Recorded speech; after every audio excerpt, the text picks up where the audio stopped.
Mahilig ka ba sa photography o pagkuha ng mga pictures? Alam mo ba, pwede mo itong pagkakitaan at maari ikaw ay yumaman. Kung paano, i-reveal ko sa video na ito. Videos that will make you wealthy and debt-free.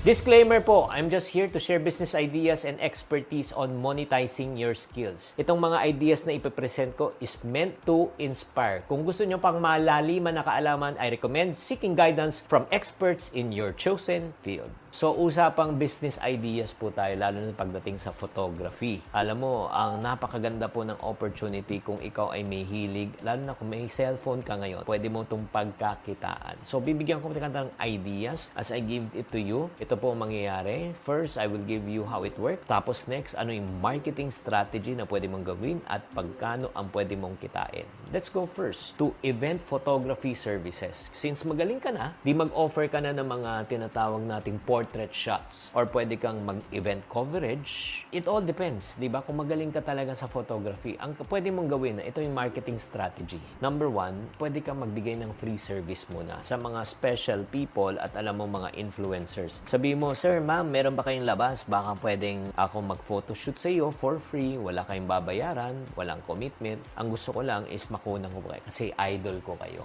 Yan. Pagkatapos niyan, nag-shoot ka na. Ma'am, ito na yung mga photos na shoot ko. Feel free to post. And it's okay also na i-post ko sa page ko. Yun lang hihingin mo. So ngayon, pag nakita, ang ganda na pagkakuha niya, paano niya nakuha yung angulo? Paano niya nasunog yung likod? Paano? Ganon. So pagka ganon na, ayan na. So may mag-i-inquire na sa'yo. At pwede ka na mag-charge per event. Pwede ka mag-start na minimum of 2,500. Pag dumami, gawin mong 5, gawin mong 10, gawin mong 20, gawin mong 50. Depends kung ano ng level mo. That's number one idea. Maganda ba? Kung maganda, type maganda sa comment section. Diba? First idea lang ha. Number two, ang pwede mong gawin is portrait photography studio. Ano ibig sabihin ng portrait? Ang ibig sabihin yan, based on a subject. Tao siya. Diba? Pwedeng family portrait, pwedeng headshot, ulo lang, pwedeng maternity photos. Or like for example, ito pa, wala pang gumagawa nito. Yung sa hospital, yung giving birth. O yung first shot ng baby nung lumabas. Or if not naman, mismo sa nursery. Ang ganda po yun. Pwede rin kayong mag-personalize photography sa bahay mo o sa office o sa bahay ng kliyente mo. Ang gagawin mo lang dito, again,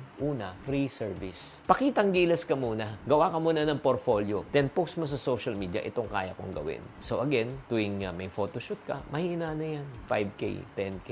And then baka makuha kang 2 kliyente at 10K, 20K. Kung 10 kliyente, 100K a month. Saan ka pa? Number 3, ito rin, hindi masyadong ginagawa. Alam nyo ba na binibili rin po ang images ngayon? Ang tawag namin dyan ay stock photography. Ang pwede nyong gawin, build a photography, high quality images that will cater to a specific industry. Like for example, alam mo, kung ako, nangangailangan ako all about money, pera, kahirapan, nagbabayad ako, nag-subscription. So pwede kang mag-shoot, kung wala ka lang ginagawa, i-upload mo, tapos ibebenta mo. Ila-license mo, naka-license po yan sa inyo. And then ito pag yan, binibili at dina-download po yan, may bayad yan. Kada download. So in other words, pwede kang kumita ng extra 5,000 to 30,000 pesos per month. Isa pa, pwede mong gawin product photography. When you say product, magkikreate ka ng eye-catching images that will features, let's say, power bank, or let's say, a remote control, or let's say, a product just like this. So, photography. So, paano mo kukunan yung angulo, di ba? Ang pwede mong kliyente, alam mo sino? Yung mga online sellers, e-commerce, platforms, lalo na, like for example, nakikita mo, hindi man maganda yung mga picture na ginagamit nila. Ay, nako, ma'am, okay lang ba na mag-take ako ng photo, pakita ko sa inyo kung paano natin ma-improve to for free?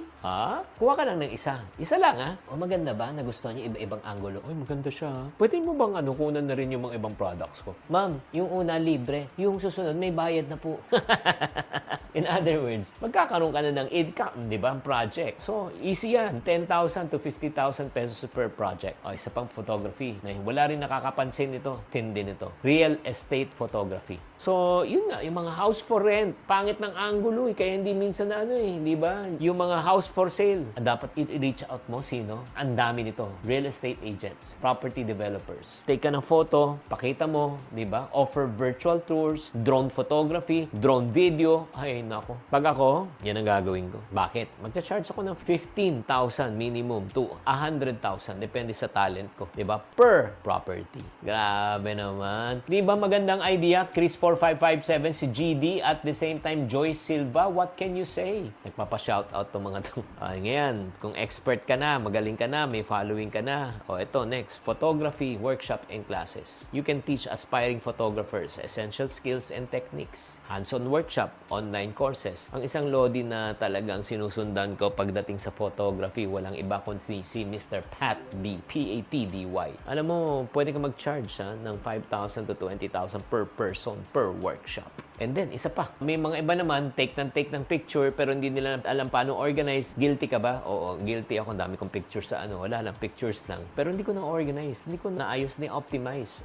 Dapat meron ng gumagawa ng organization and editing, retouching services. Para maayos yung correct exposure, color balance, yung hue, di ba? So, ang gagawin mo lang, mag-showcase ka lang ng editing skills mo before and after lang. Or if not, offer free trials again. Alam mo, per project, kung may gagawa lang, willing ako magbayad. Mga 2,500 pataas per project. O ito, isa pang pwede mong gawin na walang puhunan. Photography blog or YouTube channel. Ang pwede mong gawin, mag-create ka ng strong brand, mag-create ka ng strong following, and you give free information, valuable insights, tutorials, product reviews, sa mga cameras na ginagamit, angulo, anong saturation, di ba? So, create engaging content about photography, tips, tutorials, gear reviews, and darating pa na ang daming magpapareview po sa hindi kita ka na. Ang minimum kitaan dyan, 10,000 pataas. Ang last idea na gusto kong i-share po sa inyo na hindi masyadong napapansin when it comes to photography, equipment rental services sa photography. Siyempre, ito lang reality.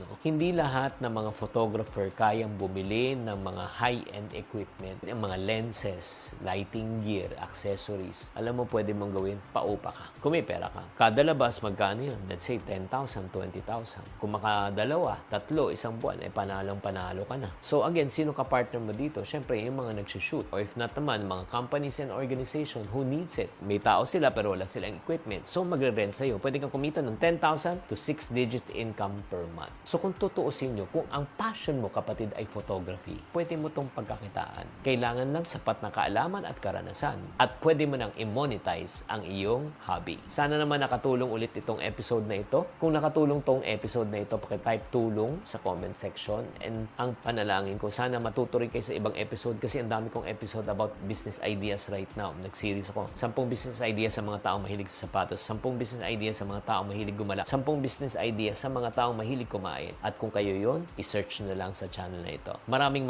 salamat. Tamang karunungan, tamang disiplina, ang susi sa pagyaman.